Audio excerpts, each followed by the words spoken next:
दुःपवज्यं दुर्विरमं दुरावासा घरा दुखा दुःखो समान संवासो दुःखानुपतितदग्गु तस्मा नाचाद्दगोसिया नाचा दुःखानुपतितोसिया दुःपवज्यं दुर्विरमं दुष्प्रवज्याम दुर्विरामम संस्कृत में हो जाएगा।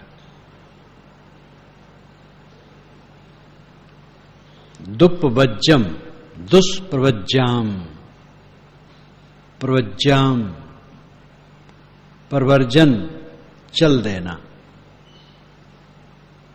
प्रवज्या का अर्थ है चल देना, निकल जाना, गृह त्याग कर देना।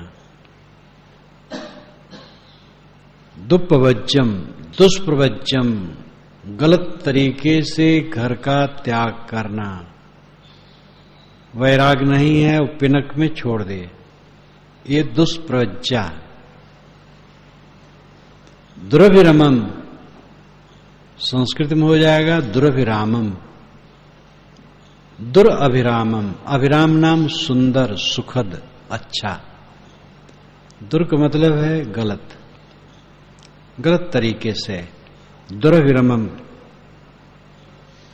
दुखदाई है। जो गलत तरीके से गृहस्थी का त्याग करते हैं उनका त्याग दुखद होता है। पिनक हो गई, भाग खड़े हुए, पिनक ठंडी हुई तो समझ में नहीं आता है क्या करूं। एक घटना जो एक तीर्थ स्थल की है, मैं कई बार कहा करता हूं। एक अच्छे अधिकारी रिटायरमेंट होने के बाद कई लड़के थे, कोई इंजीनियर, कोई डॉक्टर, कोई प्रोफेसर, और उनकी पत्नियां, बच्चे, सब प्रपंच इकट्ठा होता है तो भिन्न भिन्न विचार और थोड़ा स्वाभिमानी टाइप के थे। स्वाभिमानी ही नहीं अभिमानी थे। तो उनको बुरा लगा और वह एक संत के शिष्य थे तो बीच बीच में भी उनके पास जाते थे। अतिथि के रूप में एक दिन के लिए जाते थे कभी, तो उनके लिए अलग से जलपान का प्रबंध महाराज जी कर, बड़े व्यवहारिक थे महाराज जी, अलग से जलपान का प्रबंध करवा दे। जब वे रहें तो जरा भोजन वोजन ठीक से, जैसे दाल, गाढ़ी दाल, अच्छा चावल बनवा दे। और धीरे धीरे जब सेवा मुक्त हुए और उनको असंतोष लगा कि बच्चे उन्मादी हैं, कहा नहीं मानते हैं, पास बैठते नहीं हैं, परवाह नहीं करते हैं, अपना अहंकार सब दुख देता है। फिर वह पिनक में आकर के घर छोड़ दिए और कहे कि मैं घर में नहीं रहूंगा, महाराज जी की शरण में रहूं। उन्होंने समझाया गुरु महाराज ने, लेकिन नहीं माने। लड़के आए लेने के लिए, नहीं बिल्कुल नहीं जाऊंगा, अब यही शरीर छोड़ना है गुरु जी के चरणों में। तो अब अतिथि के रूप में आते थे तो उनके लिए प्रबंध एक दो दिन के लिए कर देते, रोज रोज के लिए तो अलग प्रबंध नहीं हो सकता है। तो साधुओं का वही सादा भोजन, नमक भी कम, मिर्च मसाले तो है ही नहीं, और जमीन पर रहना। जब सामान्य स्तर चला तब उनको परेशानी लगने लगी। आदत जिंदगी भर की चोक चटकार खाने, और घर में डांटते फटकारते रहना, अब वहां किसको डांटे। तब उनको क्लेश होने लगा। और महाराज जी बहुत समझदार थे, जरा चलते पुर्जे भी थे, अकल वाले। तो सोचते थे कि ठीक है, टूटने दो अच्छी तरह से, बीच में मैं कुछ कहूंगा नहीं। एक दिन वह स्नान करके खड़े थे और अपनी एक कलाई दूसरी कलाई में लेके ऐसे नाप रहे थे कि कुछ पतला हो गया। इतने में गुरु जी पीछे आ गए, सिर पकड़ लिए, कहो भैया। तो कांप उठे, कहे मैं तुम्हारी स्थिति देख रहा हूं और तुम परेशान हो, घर चले जाओ। कहे महाराज सोचता हूं लेकिन घर कैसे जाऊं। कहे मैं प्रबंध करूंगा, जैसे मैं कहता हूं वैसे हो जाओ। उन्होंने समझा दिया। वो गए, बीमार पड़ गए, बिस्तर पर लेट गए। गुरु महाराज ने फोन किया, लड़के तुरंत गाड़ी लेकर के पहुंचे। उसी नगर में 7-8 किलोमीटर पर घर था। गाड़ी लेकर के पहुंच गए। महाराज जी क्या हुआ पिताजी को? देखो भाई, होश में नहीं है, अहिलाओं डुलाओं, कुछ होश-वास नहीं, बस नहीं। गुरुजी ने कहा आप ज्यादा देर करने की जरूरत नहीं है। झट से गाड़ी में रखे और चले। गुरुजी भी साथ चले। वहां पहुंचे, डॉक्टर आए। एक लड़का तो खुद डॉक्टर था, और डॉक्टर आए। कुछ समझ में नहीं आए। कोई दवाई दी गई, डॉक्टर तो कुछ देते हैं। तब थोड़ा उनको चेतना हुई। गुरुजी ने बता दिया था ऐसे ऐसे होगा, दवाई तो कुछ देंगे ही डॉक्टर, तब उसके बाद चेतना आनी चाहिए, पहले नहीं। चेतना आई। महाराज महाराज मैं कहाँ हूं? अपने घर पर हूं। घर पर मुझे कौन ले आया? मैं आपके चरणों में मरूंगा, घर में नहीं। महाराज ने कहा देखो, मेरी आज्ञा मानो, तुम्हें अब यहीं रहना है। लड़के सब परेशान हैं, बदनाम हो रहे हैं, तुम्हें अब यहीं रहना है। तो इस प्रकार उन्होंने जोर से कहा, अपने घर पर हो। घर पर मुझे कौन ले आया? मैं आपके चरणों में मरूंगा, घर में नहीं। महाराज ने कहा देखो, मेरी आज्ञा मानो, तुम्हें अब यहीं रहना है। लड़के सब परेशान हैं, बदनाम हो रहे हैं, तुम्हें अब यहीं रहना है। तो इस प्रकार उन्होंने जोर से कहा तो रोने लगे। कहे महाराज जब आप ही ऐसा कहते हैं तब मैं क्या कहूं, मजबूर हूं। ऐसा गुरु भी मिलना मुश्किल है। मैं तो ऐसा नहीं कह सकता, मैं तो सीधे कह दूंगा लड़कों से इनको ले जाओ, बेकार आदमी है। तो ये उदाहरण हुआ, सच्ची घटना है। एक बार एक गैरिक वस्त्र पहने ऋषिकेश में नवयुवक गंगा के किनारे बैठा रो रहा था। स्वामी विवेकानंद हैं शायद, घूम रहे थे। कहे क्या मामला है? भांप गए। कह रहे फेंक के लाल कपड़ा, घर भाग गया। तो दुष्प्रवज्यम दुर्भिरमम, दुप्पवज्यम दुर्भिरमम, दुष्प्रवज्याम दुर्भिरामम। गलत तरीके से गृहस्थ का त्याग करने वाले को वैराग्य सुखद नहीं होता है, तो नहीं होता है, दुखद होता है, क्योंकि वैराग है ही नहीं है। इसलिए पिनक में घर नहीं छोड़ना चाहिए, घर में रह के करना चाहिए। जो साधना है घर में करना चाहिए। और घर में जो असंतोष लगता है वो अपनी कमजोरी है। सबका अपना अपना स्वभाव लगता है, वो अपनी कमजोरी है। सबका अपना अपना स्वभाव है। आप अपने अहंकार को मारो, दूसरे के अहंकार को न देखो। दुरावासा घरा दुखा। जिस घर में जो घर रहने लायक नहीं है वो घर दुखदाई है। दुरावासा, जहां का बसना दुखद है वो घर दुखदाई है। इसका लाक्षणिक अर्थ होता है जिस घर में खराब लोग हैं, लेकिन ये अर्थ नहीं है, क्योंकि इसके लिए अलग आगे शब्द है। जो घर रहने लायक नहीं है वो दुखदाई है। किसी प्रकार की अव्यवस्था है, दुर्गंधी है, कंजेक्टेड है, तो ठीक नहीं है। दुखो समान संवासौ, दुखो असमान संवासौ पदच्छेद में हो जाएगा। असमान पदच्छेद में हो जाएगा। असमान संवाद, संवास, समान संवास नहीं है, असमान संवास है। विरोधी लोग हैं, विरोधी लोगों के साथ में ज्यादा दिन नहीं निपट सकता। जो कमर कसे हैं विरोध करने के लिए, विपरीत चलने के लिए, विपरीत व्यवहार करने के लिए, उनके साथ कब तक निभाओगे? जहां तक बात है स्वभाव की भिन्नता, ये निभाना पड़ेगा। घर में, समाज में हर प्रकार के लोग हैं, उनके गुण कर्म स्वभाव भिन्न भिन्न है, तो उसको सहना पड़ेगा, कड़ा बोल देने की आदत कुछ लोगों में होती है, ये गलत आदत है। उनको आत्मग्लान करना चाहिए, कड़ा नहीं बोलना चाहिए, मीठा बोलना चाहिए। किसी की त्रुटि देख करके समझाना चाहिए, कारण बताना चाहिए। कभी कभी तो त्रुटि देख करके कुछ भी नहीं बोलना चाहिए, वो आदमी खुद सुधारेगा। और अगर त्रुटि सुधर नहीं रही है तो बल्कि चाहिए अकेले में बुला करके प्रेम से समझाया जाए, लोगों के बीच में नहीं। लोगों के बीच में कटु न कहा जाए, मीठा कहा जाए। अकेले में समझाया जाए, वहां भी मीठा समझाया जाए।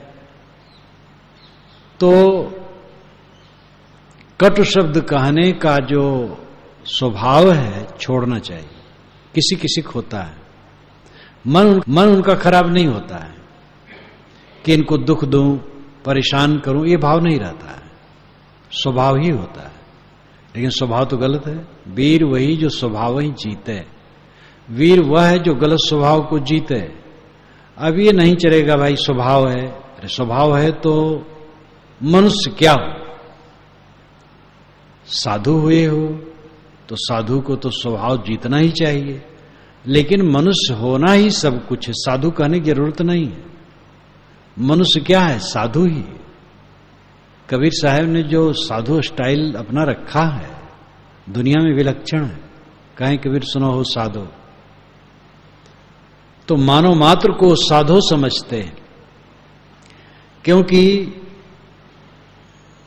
मनुष्य का अर्थ ही होता है मननशील, मननात् मनुष्य। मनन करने के कारण ये प्राणी मनुष्य है। मनन का अर्थ है विवेक करना, चिंतन करना, गुण दोष का विलक्षण करना।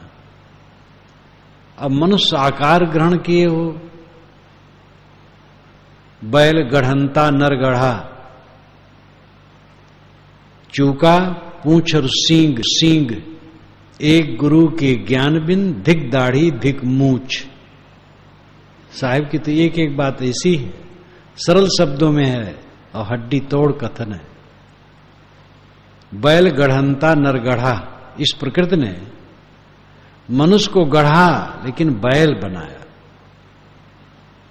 चूका सींग और पूंछ बनाने में जरा गलती हो गई, सींग पूंछ नहीं लगाया। एक गुरु के ज्ञान बिन धिक दाढ़ी धिक मूछ, तुम्हारे दाढ़ी मूछ को धिक्कार है अगर ज्ञान से नहीं चलते हो तो मनुष्य हो, विवेक करो। आपको कटु कहे क्या पसंद होगा? तो आप कटु कहते हो दूसरे को पसंद होगा? इतनी अकल जिसको न हो, अपने को मनुष्य माने, विद्वान माने, समझदार माने, साधु माने, ब्रह्मचारी माने, तो डूबा। इतनी सी बात न सुधार पावे। कभी भी कठोर वचन न कहो, कभी भी अहंकार के वचन न कहो, अत्यंत विनय पूर्वक मीठे वचन का प्रयोग करो। स्वभाव को सुधारो, अपने मन को मांजो। दुखो समान संबासो असमान संबास दुखद है। जहां असमान संबास विरोधी आदमी है वहां के लिए दुखद है। अब घर में 4 लोग हैं और थोड़ा किसी कड़ा स्वभाव है तो सोचो कि हम तो घर में नहीं रहेंगे, तो जहां जाओगे वहां कड़ा स्वभाव वाले नहीं मिलेंगे। इतना बड़ा समाज है, यहां 60-70 लोग रह रहे हैं, तो क्या एक ही ढंग का सबका स्वभाव है? अगर कोई कहा है, अगर कोई कुछ कह दिया, डांट दिया, तो सह लेना चाहिए। जो डांटा जाए उसको मिठास से सह ले, और डांटने वाला सोचे हमें डांटना नहीं चाहिए। किसी गलती अकेले में बुलाकर मिठास से समझाना चाहिए कि ऐसा नहीं करना चाहिए, कारण बताना चाहिए, ऐसा करने से ये नुकसान है। डांटने वाला अपना स्वभाव बदले और जिसको डांट पड़ जाए वो सह ले, बस यही रास्ता है। और इस रास्ता को छोड़ करके आप कहां कहां जाओगे? एक आदमी घर में देखा गंदगी, शहर चला गया। जिस मोहल्ले में गया बड़ी गंदगी थी, उसको रहा नहीं गया, शहर से निकल आया, एक बाग में गया, एक पेड़ के नीचे बैठा, पक्षी ने ऊपर से बीट कर दिया संजोग से, बहुत खराब लगा, वो वन में चला गया। वन में गया तो एक स्वच्छ जगह में बैठा, थोड़ी देर में उसकी नजर जमीन में गड़ी तो देखा हड्डी का चूर महीन महीन, तो घृणा हुई। नदी बहती थी उसमें उतर गया। जैसे उतरा एक मुर्दे, सड़े मुर्दे पर पैर पड़ गया। कहा न जल में न थल में कहीं दुर्गंधित छुटकारा नहीं, आकाश में उड़ नहीं सकता हूं। उसने सोचा जीवन खत्म कर देना है। सूखी लकड़ियां इकट्ठी की, चिता बनाई और सोचा आग लगा के जल मरूंगा। वनवासी आए, कहे क्या करते हो? कहे सर्वत्र दुर्गंधी है, जल मरूंगा। कहे यार जलना है तो कहीं अलग जाकर के चलो, यहां कितना गंधाओगे? कहे जीने में दुर्गंधित छुटकारा नहीं, मरने पर भी दुर्गंधित छुटकारा नहीं। कमबख्त दिल को कहीं भी विश्राम नहीं है। जो लोग हैं जिनके बीच में हो, सहो, प्रेम से रहो। भाग के काम नहीं होगा। कहां कहां भागोगे, कहां कहां जाओगे? नहीं होगा। कहां कहां भागोगे, कहां कहां जाओगे? जो हैं उनका सह और दूसरे को सहाओ न, ये व्यवहार की मधुरता के लिए महासूत्र है। सह लेना और सहाने की चेष्टा न करना, किसी के व्यंग न कहना, कटु न कहना, कठोर न कहना, ताना न मारना, मीठा बोलना। अगर किसी ने ऐसा कर दिया है तो सह लेना, बस यही सुख का रास्ता है। यहां पर तो ये कहा जाता है कि विरोधी हैं लोग, जानबूझ करके चोट करने वाले हैं, दुख देने वाले हैं, विरोध करने वाले हैं, निंदा करने वाले हैं। तो ऐसे लोगों के बीच में कैसे रहा जा सकता? लोगों के बीच में कैसे रहा जा सकता है? कहीं प्रसंग पड़ा, थोड़ा निपटा ली और निकल गए। ऐसे लोगों के बीच में रहा नहीं जा सकता है। इसलिए दुखो असमान संवासौ, असमान व्यक्तियों में, विरोधी व्यक्तियों में रहना दुखद है। दुखानुपतित में विरोधी व्यक्तियों में रहना दुखद है। दुखानुपतित धग्गु, दुखानुपतित धग्गु, दुख अनुपतित अद्धगु पदच्छेद में होगा। 4 पद मिल करके समस्त पद है। कई पदों को जोड़ करके जो होता है उसको समस्त पद कहते हैं। दुखानुपतित धग्गु, दुख अनुपतित अद्धगु।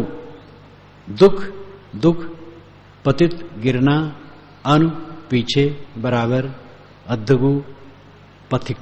अध्वन कहते हैं रास्ता को।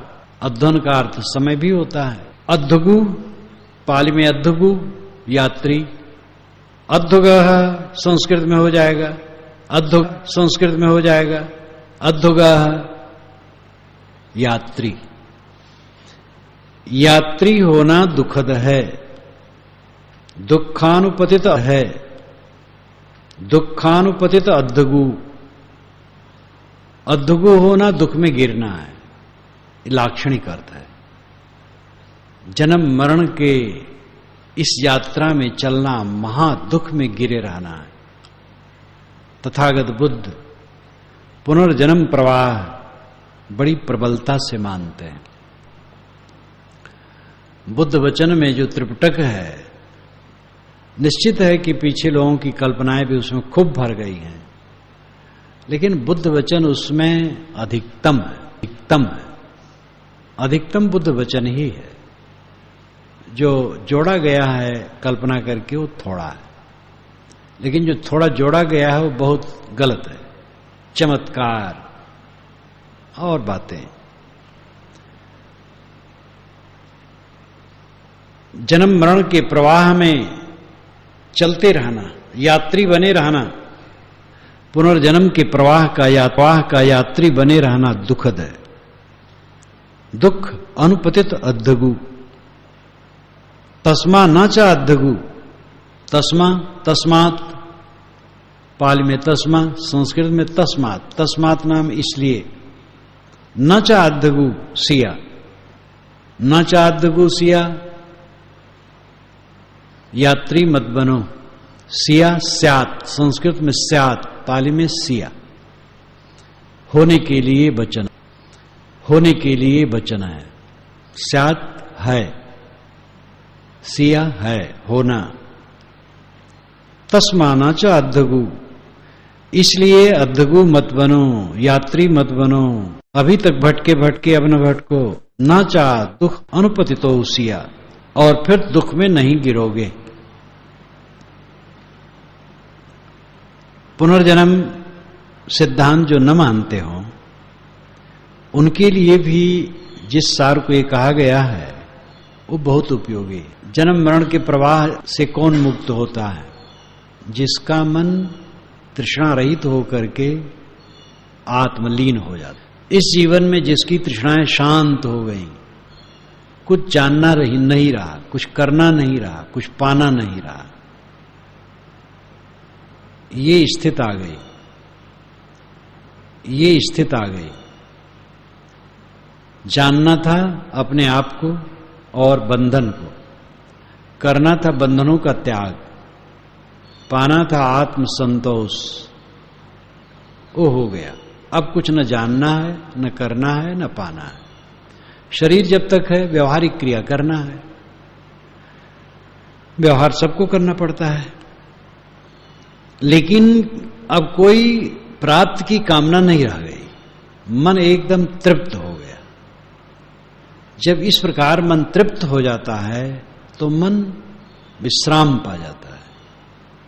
जिनकी सारी तृष्णाएं शांत हो जाती हैं उनका मन चंचल नहीं रहता है।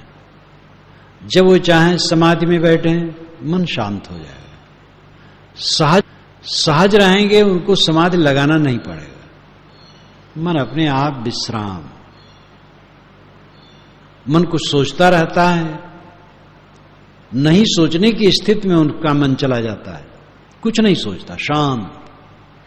ये अतिशयोक्ति नहीं है, तथ्य। लेकिन ये अध्यात्म की उच्च चोटी है, जब सब आसक्तियां एकदम ध्वंस हो जाती हैं, कुछ तृष्णा, कुछ वासना नहीं रहती, बस केवल शरीर यात्रा रहता है, निर्वाह के लिए खाना पड़ता है, कुछ पहनना पड़ता है, और व्यवहार उसके लिए है, कुछ करना पड़ता है। कोई इच्छा नहीं, कोई इच्छा नहीं, कोई तृष्णा नहीं, जीने की इच्छा नहीं, मरने की इच्छा नहीं। एक थानेदार ने मुझसे कहा था, एक साधु के वे लतमरुआ साधक थे, जब वे मुझसे बात बताए तो मैंने कहा, भाई आप किसी संत के संगी? पहला प्रश्न उन्होंने कहा, महाराज मोह का सर्वथांत कैसे हो? खास प्रश्न। मैंने उत्तर दिया, कहा आप जीने की इच्छा नहीं है। 54-55 के होंगे, सेवारत थे और बड़े कुशल थे। एक बदमाश को उन्होंने पकड़ा था। जब वो संत आए यहां हमारे पास, तब जब मैंने चर्चा की कि हाँ रायबरेली में वो रहते थे, तो मैं उनको लेकर के जाता था सत्संग में, तो वो बताए कि एक बड़े बदमाश को उन्होंने कैसे पकड़ा। साधु का वेश बनाए, राख लगाए, जटाजूट सब नकली धारण किए, त्रिशूल लिए, झोली लिए, दरवाजे पर पहुंचे, कल्याण हो बच्चा, चौकी बैठ गए। और घर में वो था, संतापित तो था, पुलिस पीछे पड़ी थी, महात्मा को देखा कुछ रास्ता मिलेगा, आया, पैर पकड़ लिया। महात्मा ने हाथ पकड़ा, कहा बेटा तुम मालूम होता है मानसिक संताप से पीड़ित हो? हाँ महाराज। क्या मामला है? कहे महाराज क्या बताऊं? कहे ठीक है, मैं जान गया, सबकी दवाई है, भूख मुझे बहुत लगी बेटा, कुछ खिला दो तब बात करो। घर में गए, झट से बस उन्होंने कुंडी लगा दिया दरवाजे, सीटी बजाई और पुलिस के लोग छिपे थे, सब पहुंच गए और कुंडी खोले और पकड़े। तो कहते थे कि वे अद्भुत दरोगा है, और इस विचार में वे रम रहे थे, निर्मोहता कैसे पक्की हो। इस वाक्य में उन्होंने कहा था, निर्मोहता कैसे पक्की हो। समझ में आता था जी का जंजाल क्या है, मोह, बेकार की बात। सेवा करो जहां हो, मोह करके क्या पाओगे? मोह की फांसी में लटके लटके तो बहुत दिन बिताए हो और दुख भोगे हो, कुछ फायदा नहीं हुआ। सेवा करो। उन्होंने कहा आप जीने की इच्छा नहीं है। मैंने कहा मरने की भी इच्छा नहीं होनी चाहिए। इच्छा मात्र का त्याग, जो इच्छा मात्र का त्याग कर देता है, सहज व्यवहार करता है, उसका जीवन वैसे हो जाता है, व्यवहार करता है, उसका जीवन वैसे हो जाता है जैसे भुना हुआ आता है, जैसे भुना हुआ अन्न। अन्न का आकार तो दिखाई देता है लेकिन अंकुर नहीं पैदा कर सकता। इसी प्रकार ज्ञान से विदग्ध मन पूर्ण शांति को प्राप्त करता है। देखने में लगता है शरीर है, लेकिन वो शरीर से अनासक्त हो जाता है। ऐसी स्थिति जिसके मन की हो गई, वो भटकना उसका बंद हो। मन का भटकना बंद होना ही जन्म मरण के प्रवाह से मुक्त होना है। और आज जिसका मन का भटकना बंद हो गया, तृष्णा शांत हो गई, कुछ देखने सुनने खाने पीने पाने की इच्छा कुछ नहीं, तृप्त है, वो कृतार्थ है। हम विश्वास करते हैं कि ऐसे जीव फिर जन्म नहीं धारण करते। जो नहीं विश्वास करते हो पता नहीं क्या है, कोई बात नहीं, छोड़ो। लेकिन इस स्थिति में अगर देह में रहते रहते आप पहुंच जाओ तो इससे बड़ा सुख तो कहीं कुछ है ही नहीं। तृष्णा रहित जीवन। इस गाथा में 302वीं गाथा है। दुप्पबज्जम दुर्मिरमम दुरावासा घरा दुखा दुखौ समान संवासो दुखानुपतिदग्गु तस्मा न चा अद्दगु सिया न चा दुखानुपदितो सिया। गलत तरीके से गृह का त्याग करने से वैराग्य सुखद नहीं होता, दुखद होता है। जो घर रहने लायक नहीं उस घर में रहना दुखद है। विरोधी लोगों के साथ जीवन नहीं बिताया जा सकता। जन्म मरण के प्रवाह में पड़े रहना महादुखद है। इससे मुक्त होना चाहिए। और उसका व्यवहारिक पक्ष है वर्तमान में तृष्णा त्याग करके आत्मलीन होना चाहिए। सद्धौ शीलेन संपन्नौ यशो भोग समर्पितौ यम यम पदै संभजति तथ तथ्यो पूजितौ। सद्धौ शीलेन संपन्नौ, जो श्रद्धा और शील से संपन्न। सद्धौ शीलेन संपन्नौ, जो श्रद्धा और शील से संपन्न है, जो श्रद्धावान है। श्रद्धावान का लक्षण होता है जो काम करता उसमें समर्पित, और किसी के लिए कुतर्क न करना। सुतर्क की जरूरत हो तो करना, गलत चीज न मानना, हृदय से गलत चीज न मानना, गलत बात न मानना। जरूरत हो तो कहना, न जरूरत हो तो न कहना। हर बात हर जगह नहीं कही जा सकती। मार्क्स ने भी कहा है कि सारा सत्य एक साथ नहीं कहा जा सकता। कोई आदमी है मिलने आया, अंधविश्वासी, अंधविश्वास की बात करने लगा, पात्र नहीं है, तो हम अंधविश्वास का खंडन न करें।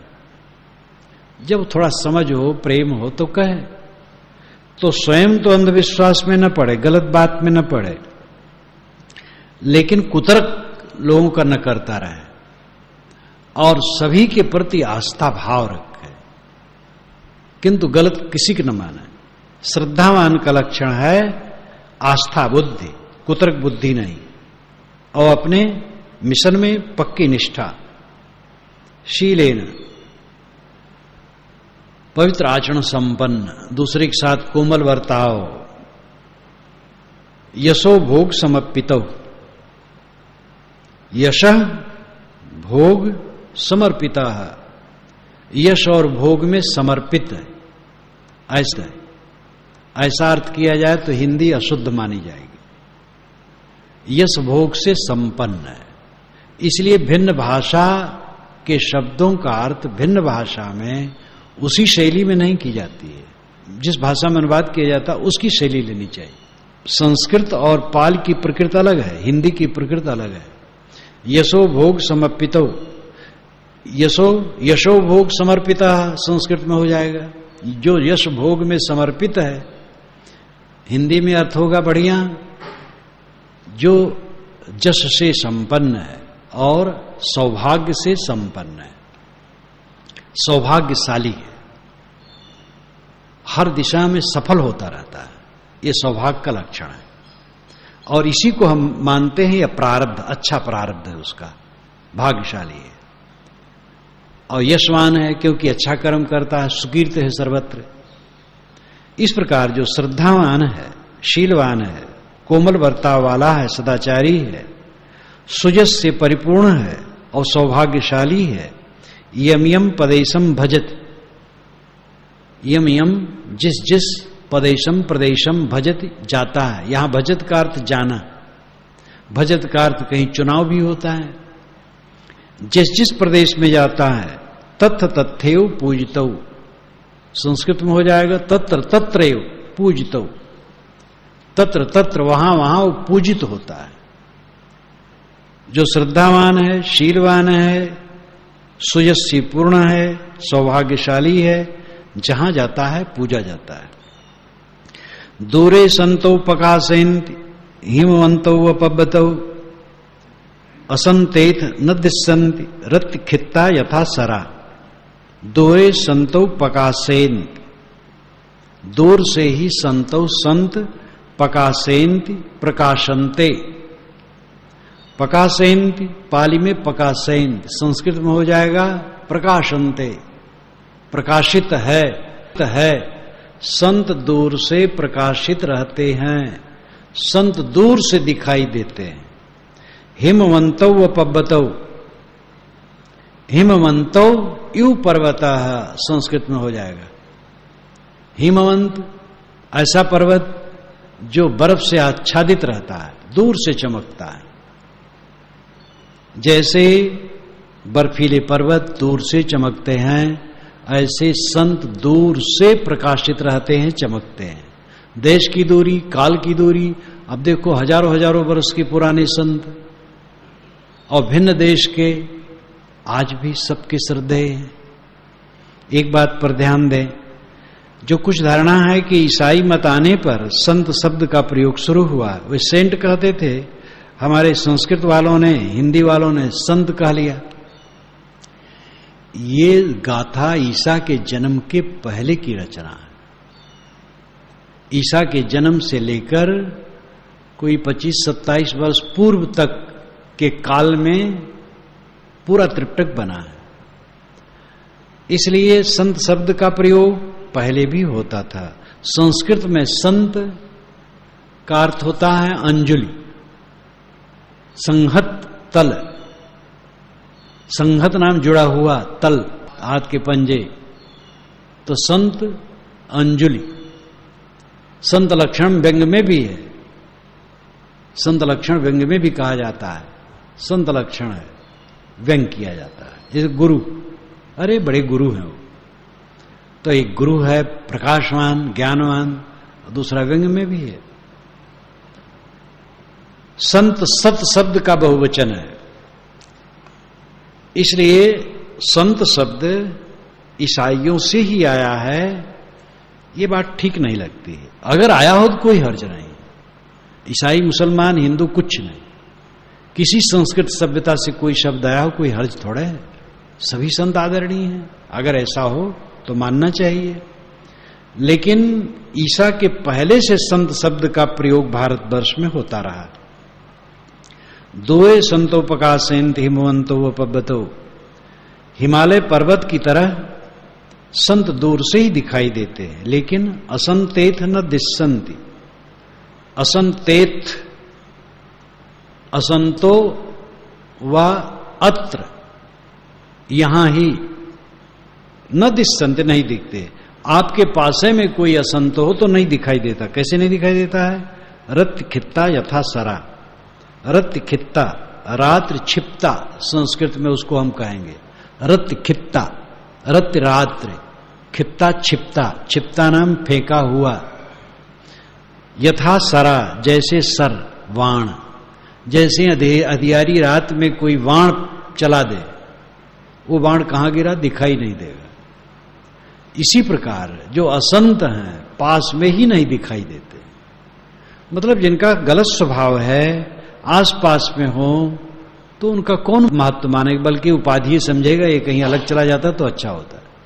संत दूर से ही चमकते हैं, देश और काल का व्यवधान उनमें नहीं होता।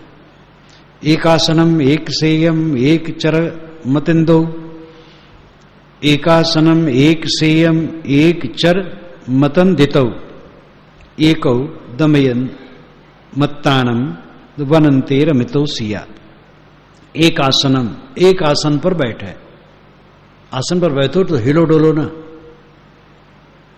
थकान हो जाए तो आसन बदल लो, हिलो डोलो ना, यार वार्ता को ना, एक आसनम स्थिर होके बैठो। एक संयम, एक सैया पर शयन करो, अपनी शैया पर दूसरे को मत सुलाओ, अकेले सोना चाहिए। एको चरम तंदितौ, एकस चरण अतंदिता, अतंद्रित होकर के अकेले विचरना चाहिए, आलस छोड़ करके अकेले विचरना चाहिए। एको दमय मत्तानम, एको अकेले ही अपने आप, दमयन आत्मानम, अपने आप का दमन करना चाहिए, अपने आप को संयमित करना चाहिए। वनंते रमतो सिया, और वन के भीतर रहना चाहिए। इस गाथा का शाब्दिक अर्थ है। अभिप्राय है, सरल अर्थ, कि जब कहीं कुर्सी पर भी बैठो तो हिलो डोलो ना। कितने लोग कुर्सी पर बैठते हैं तो पैर चलाते रहते, मालूम तो सिलाई मशीन, और जहां रहते धूमते रहते हैं, लचकते रहते हैं, बात करेंगे तो हाथ को कपड़े फेरते रहेंगे, ये सब चंचलता है। एक आसनम स्थिर होके बैठो। एक शयम, अकेले शयन करो, और एको चरम तंदितौ, आलस छोड़ करके विचरण करो। विचरण का मतलब है जीवन यापन करना। अपने को समझो मैं अकेला हूं, सबके बीच में हो लेकिन अकेला समझो, सबके बीच में हो तो लेकिन जीव अकेला है। अकेला मान करके अनासक्त रहो, वैर और मोह न करो। रहना होता है तो सबके बीच में, लेकिन वैर मोह मत करो। एको दमय मत्तानम, अपने आप का दमन करो, अपने आप को मांझो। वनंते रमतो सिया, जंगल में अकेले रमण करो। जंगल मिलने मुश्किल है आजकल, लेकिन जंगल में भी जाओगे तो भूख लगेगी, इसलिए पिनक में न पड़ना। वही बात ठीक है, बुद्धम शरणम गच्छाम, संगम शरणम गच्छामि, धम्मम शरणम गच्छामि। जिस पुस्तक को मैं कहता हूं उसकी शैली यही है। बुद्ध की शरण में जाते हैं, धर्म की शरण में जाते हैं, संघ की शरण में जाते हैं, यानी संत समाज। बुद्ध शरण यानी गुरु की शरण में जाते हैं, धम्म शरण यानी सदाचार की शरण में जाते हैं, संगम शरणम यानी संत समाज की शरण में जाते हैं। कल्याण है सदगुरु की शरण, संत समाज की शरण और सदाचार की शरण। लेकिन ये सब शरणों में रह करके ये समझना चाहिए जीव अकेला है, इसलिए कहीं मोह और बैर नहीं बनाना।